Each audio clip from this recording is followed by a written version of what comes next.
There's ulting around the map.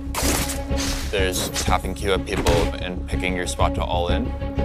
The Spartan Warrior vibe. But there were some things that just felt too generic to him. So we wanted to make him our Runeterra sort of one-man army rather than this faceless helmet guy.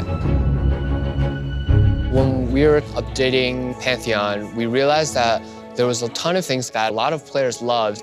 And I think ideally, we always want to keep that kernel of why there are still players who love that champion. So we thought, how can we not break a character and still bring it forward to a higher standard?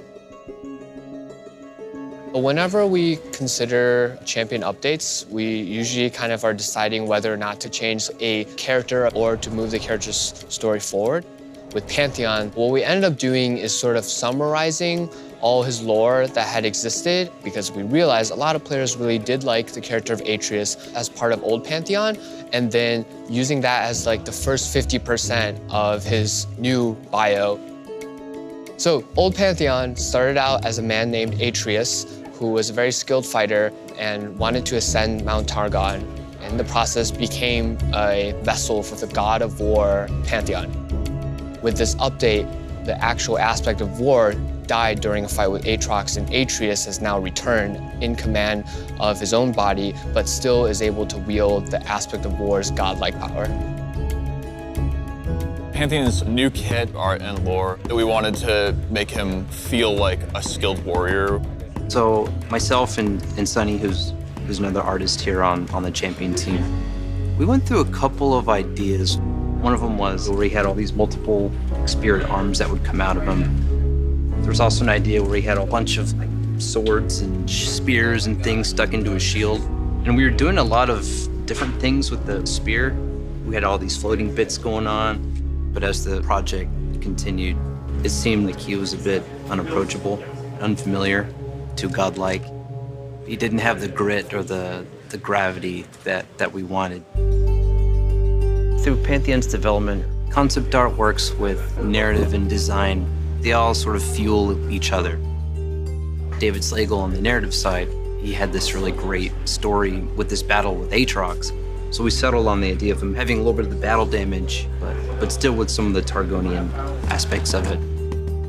All this part here, like the shield, the helmet, spear, and the cape, those are all aspects of Pantheon. But then there's a big scar over his chest.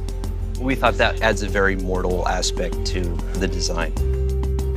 One thing we found out in development that surprised me a little bit was how much attachment there is on the character as a spell-based character.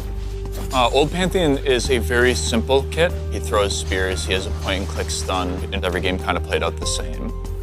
And what we were trying to do here was move him to, he's no longer like deterministically going to win in these ways that he was before.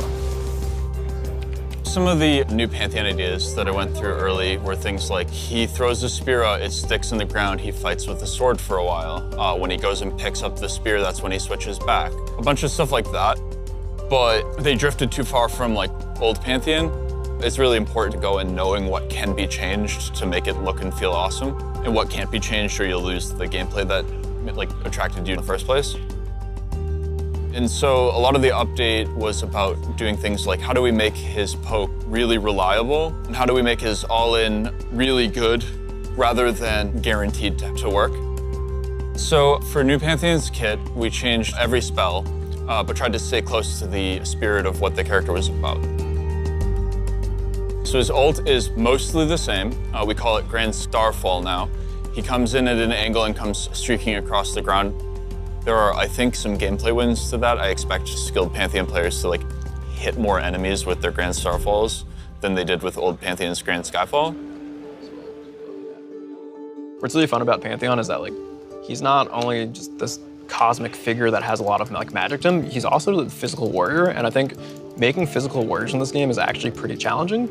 He's using the physical spear shield, like he's not using magic power to fight. So for him, we actually cause a lot of impacts on the ground. And by having these very grounded elements, it helps him from feeling too magical and too godly and too heavenly, when most importantly, like, he is just a very, very strong warrior. I would say I'm nervous and excited about Pantheon going to players. Like, I'm very excited to see how players react to the stuff we kept, because it's much more important for an update like this to be like for the Pantheon player. A lot of the basic actions you're taking are going to be very similar to before. He's still a top laner or jungler primarily. You're still going to be trying to snowball around the map. This is still Pantheon, but requires maybe a little more skill expression, and as a result, give the character that is like clearly powerful the tools to hit even higher moments.